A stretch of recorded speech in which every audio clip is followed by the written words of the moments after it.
Hello, ladies and gentlemen, and welcome to Agents of Chaos Gaming, where order comes to die and chaos reigns. I am Crunch, and welcome back to Attack on Titan, The Wings of Freedom. Last time, we got control of Captain Levi, and we were introduced to the long-range, well, I wouldn't say long-range, but the scout regiments. I was going to originally say long-range formation, but that's a completely different thing. But basically, we are with Levi, we're with the scout regiments, and so we have ourselves a nice little outpost basey kind of thing. And essentially, this is also the layout for how things look when you're playing in the multiplayer. So, on my last episode, I did mention that I was going to show off this a little bit. This is the survey mission side quest system. Basically, it just throws you in a map, and then you take care of, you just clear it out. So, what I'm going to do with this is I'm actually going to do most of this off camera. I decided that I want to at least do one or two of these on camera just to show off what they're like, because some of them are a little bit different than others. So, for the starting one, they actually throw us back on the training ground area, which is kind of neat.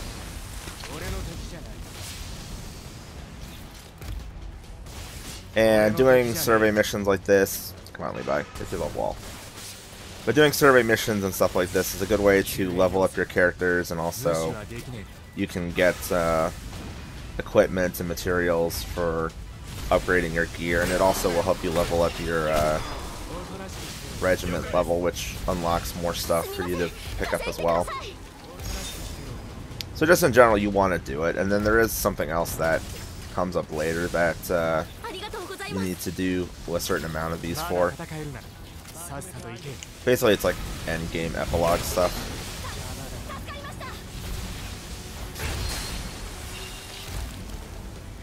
So yeah, this, as I said, this is one of the more unique ones, just because it throws us back on the training ground area, which, technically speaking, there shouldn't be any Titans here at all, since I believe that the training ground section is like within wall rows. So fighting Titans in this section is in this area is kind of interesting.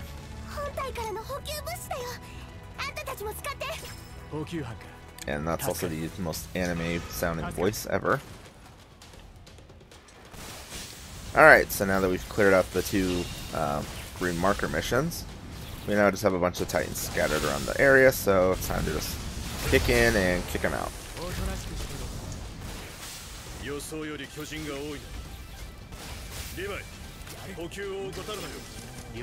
guy's got anything on him. Come here, you.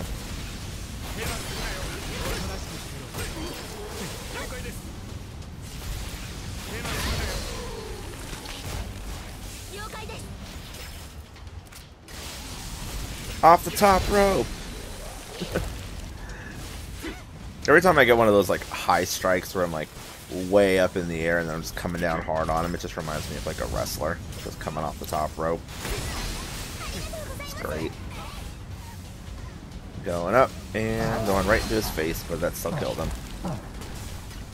That's not how physics works, but you know, it'll do.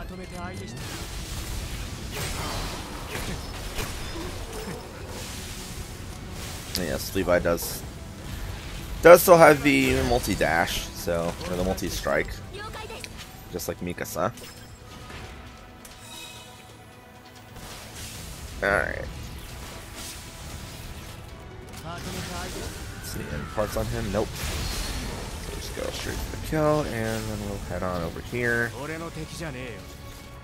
This should be where the big guy spawns in. Yep, there he is.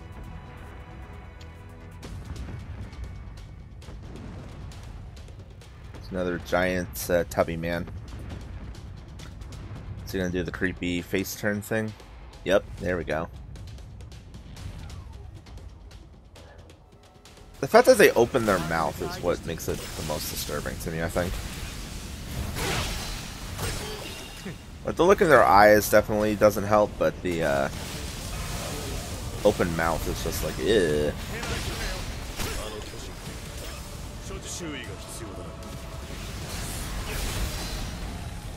Successful subjugation. I love how the blood looks so weird with the shading on Levi.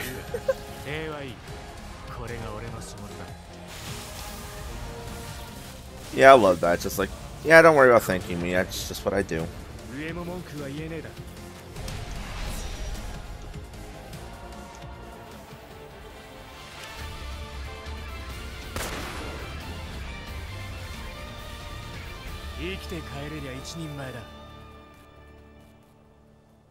Oh yeah, and all of the little side missions have like special little animations for that kind of stuff. So, you know, just little victory things. It's a nice touch. Alright, and as you see, as per usual, you get rewards for clearing it out, you get rewards for cutting limbs off, and then getting S ranks. It's same as always. And all that muster roll stuff that you see there that you unlock, it's just like little gallery things here and there. Nothing too crazy.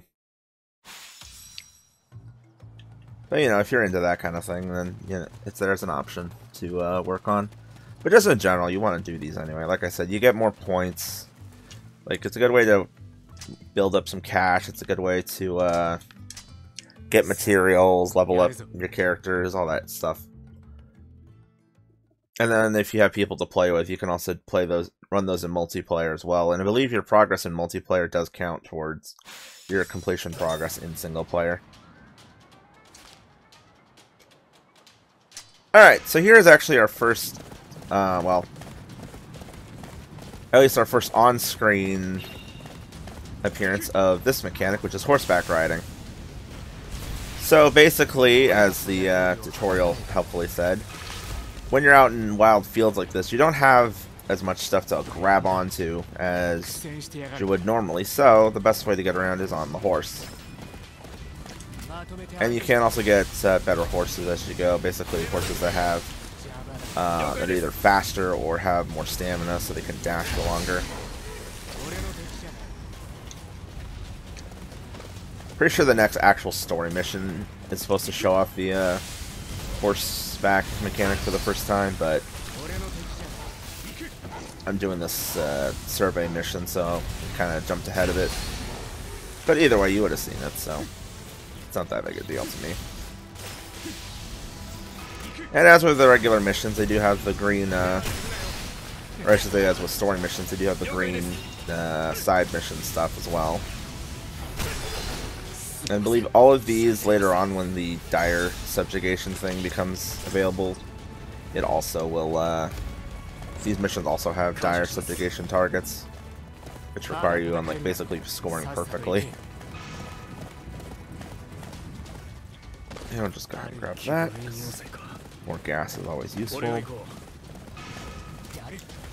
here we have Oro under attack by two, like, 4-meter titans, which is kind of silly. Come on, my guy. You're in Levi's squad and you can't handle a couple of 4 meters. You fuck, sir.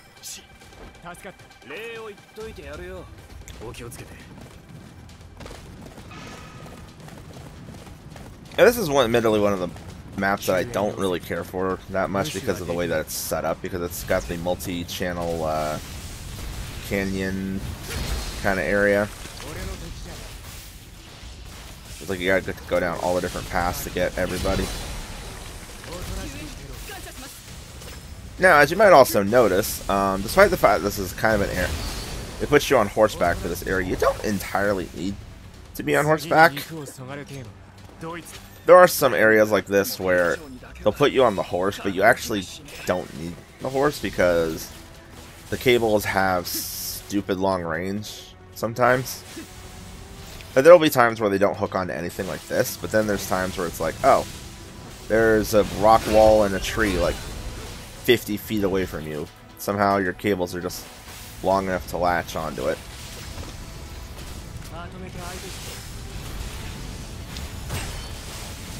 Then again, cable stats are cable length is a stat for the ODM gear, so like certain cables can reach longer than others. I believe the more you upgrade whatever gear you're using, the more the longer the cables get too. So.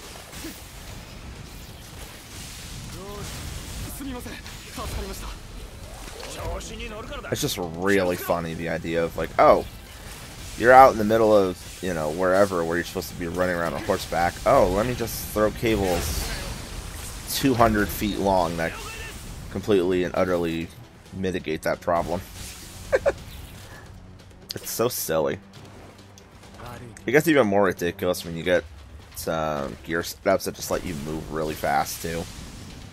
I know, especially in the second game, there are like setups of gear where you just like zip like a bullet. It is insane. It's also really fun though.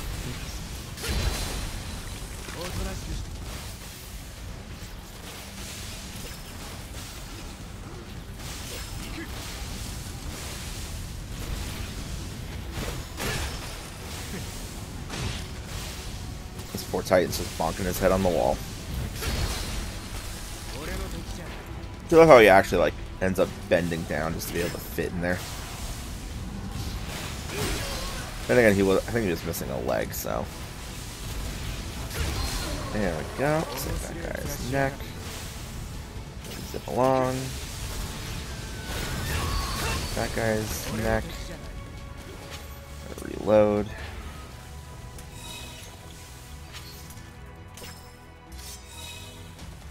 Oh, stun grenade. Don't really care about that. Or flashbang. Guide you.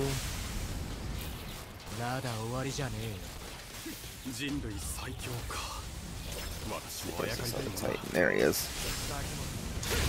Goodbye.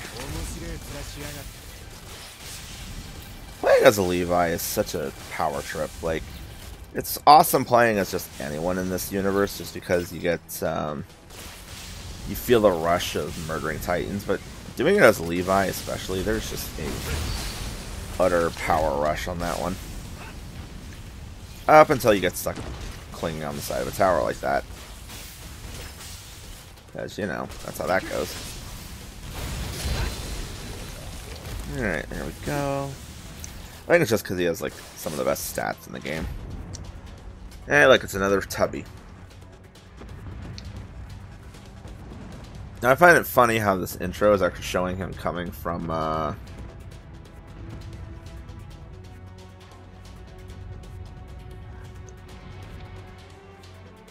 Sorry, my brain derailed there for a second. It shows him coming away from the direction of the walls, even though we are clearly nowhere close to that, technically speaking.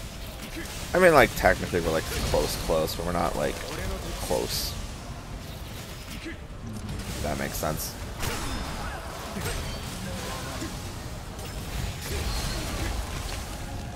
But it's also, I think, a canned animation for this map, so that's just why it does that. Also, I love when you can do that. It's like you're attacking one Titan and then another one's just in the range of your blade strikes. So then I'm taking a hit too. That's so good. Alright, one more Titan to take out and then we go for the big boss. He's currently murdering people apparently, so you know. You need to put that stop to that one.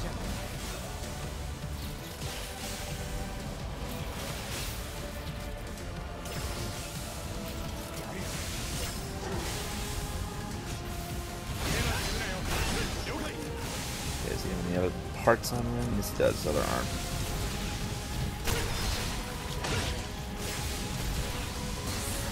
And good night, sir.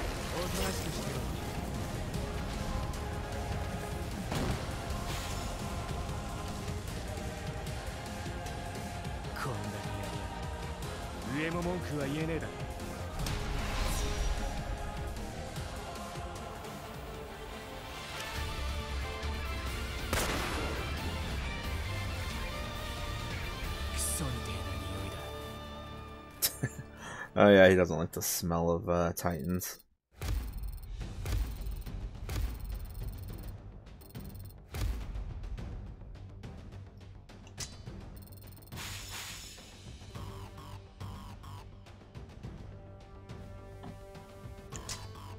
And we got new equipment we can develop, and Levi now has a fun new skill, which allows you to replace your blades in midair. If you've ever seen the anime, you've seen him do that, and it is so much fun to do. Basically, like for anyone who hasn't seen the anime, he chucks the blades off of his handles and then just replaces them while he's in midair.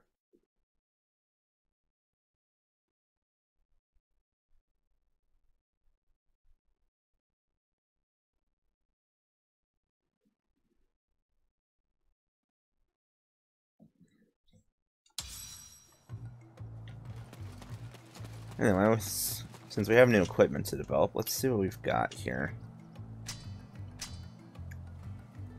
Alright, so we actually have the ability now to skip a generation of blades if we want to. I believe we're already rocking second gen. Hold on. Yeah, so we got second gen blades, and now if we needed to like make fresh ones for whatever reason, we can jump straight to second gen. Those guys are already there. And then we also have the same with these guys now, the short knives. We can jump straight to the second generation if we wanted to, if you have the materials for it. I don't believe there's like too much difference between upgrading your way through it and just buying straight into it. I think the only difference is that because mine right now, I've done some fortifications on them. Yeah, it looks like it has a +1. It's just slightly better, but anyway. And then lastly, there was something else here. These are the Tiger Zeros.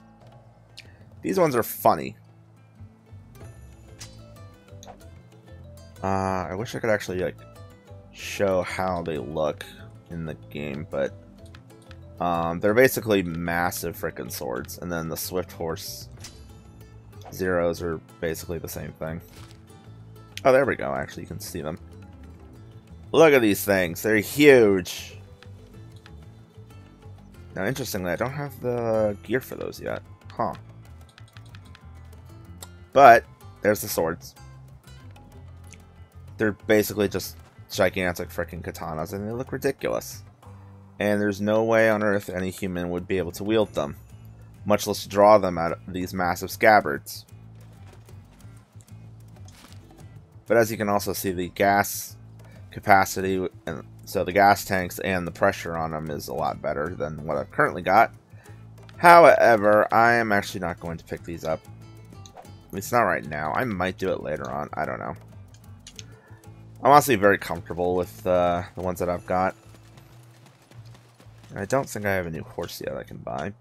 Nope. So just still got good old Chestnut. He is our reliable steed.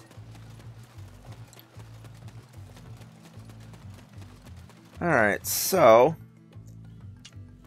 let me see. Is there any other one I want to try just for the fun of it?